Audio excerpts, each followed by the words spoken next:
Good. Hello, Wesley. Nice to talk Hey, to you Gary. today. Live Thanks a lot. from Singapore, the other side of the world.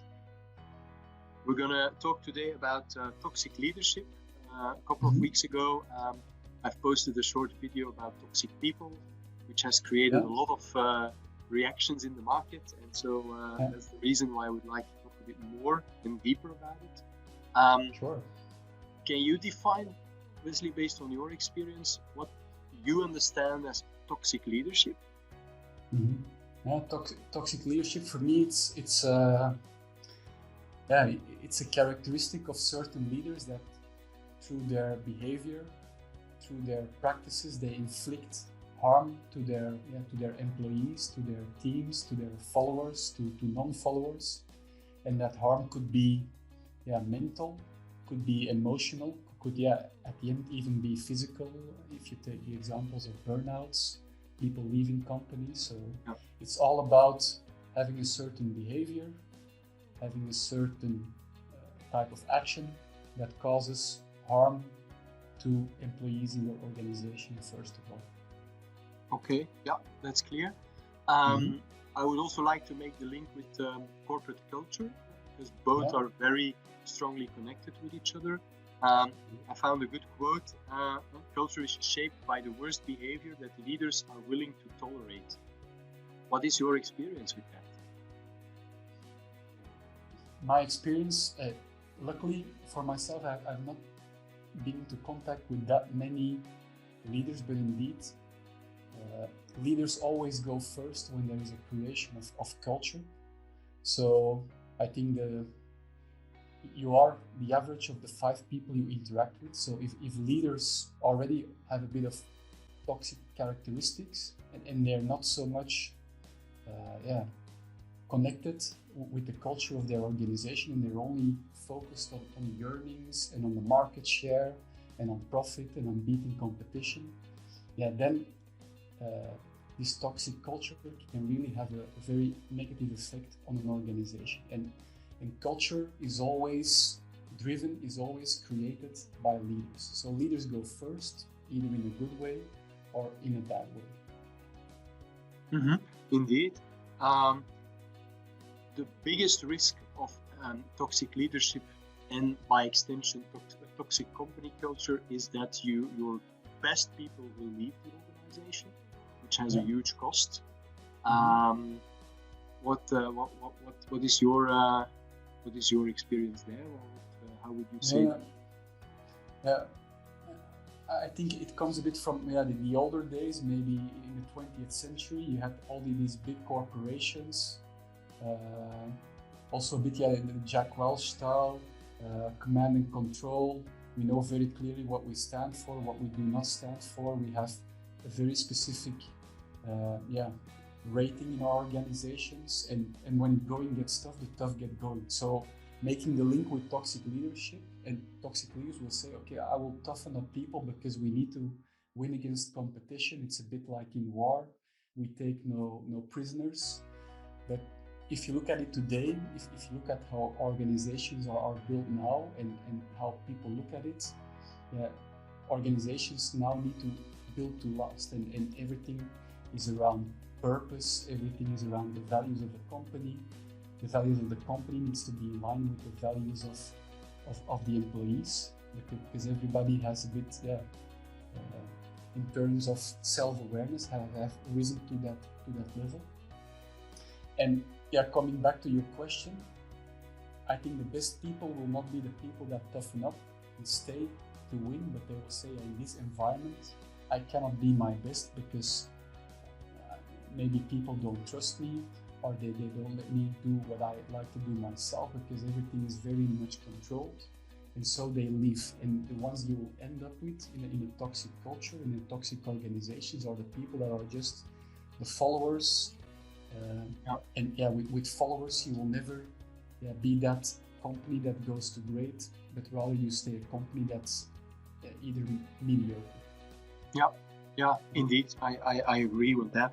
Of course, the big question is, where does this toxic behavior come from?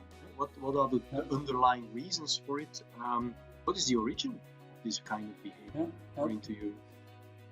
That's a good question, and I think, as in all things, that there could be different root causes. There could be different, causes that have led to a toxic environment, to a toxic culture.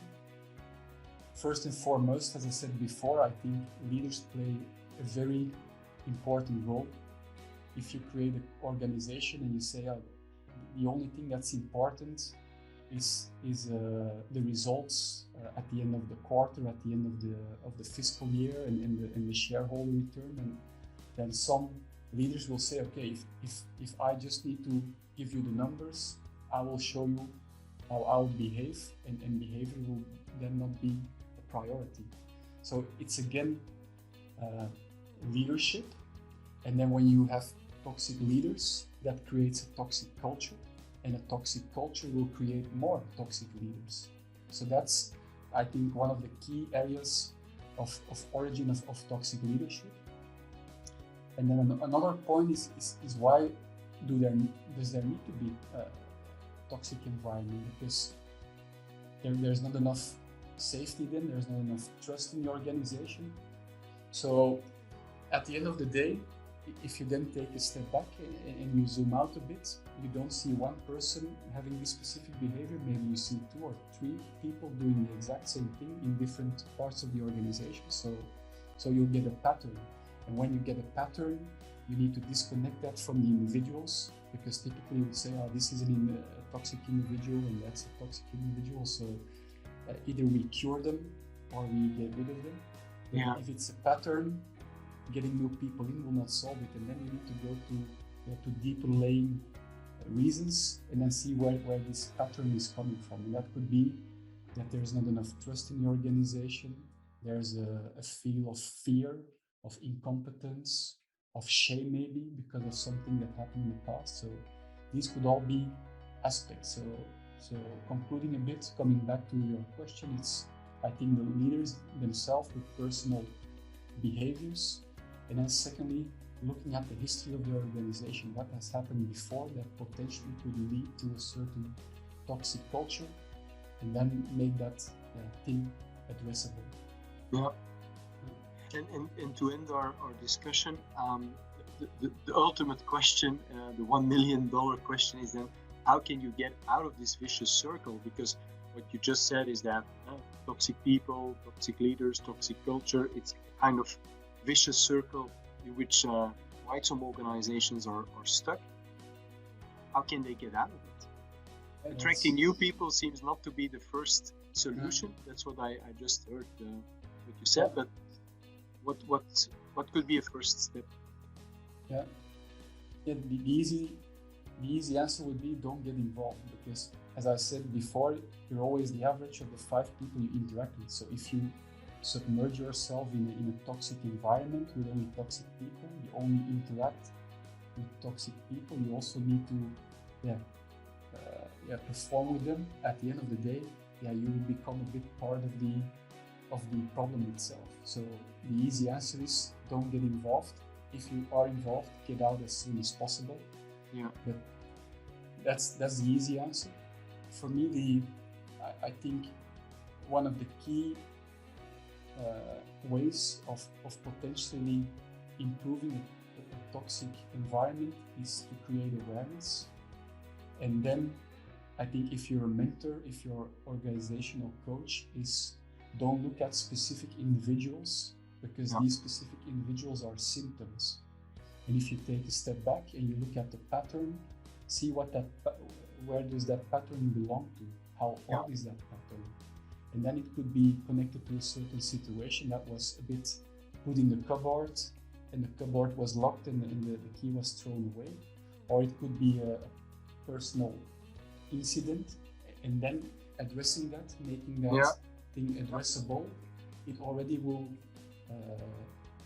clear away a lot of the tension.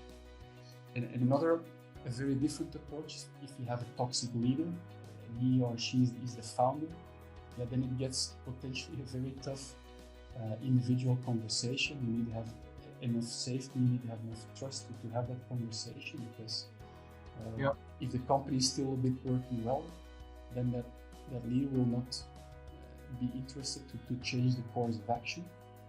But of course, if there is an external incident, there's a competitor going past you, or you're losing market share, or your profits are eroding, then these external observations can be given to the leader, and then with that leader say, oh, how do you conduct your business? How do you create a culture? Are you aware of the things you do? Because everybody, what they do it with a personal, positive intent. And this leader potentially also will have a positive intent, but then making him aware what the effect is of that behavior on the people around him, that can create maybe a first step in a long journey to improvement. All right. Thank you very much, Wesley, for this very interesting conversation, and talk to you very soon. Same here. All the best, Thierry.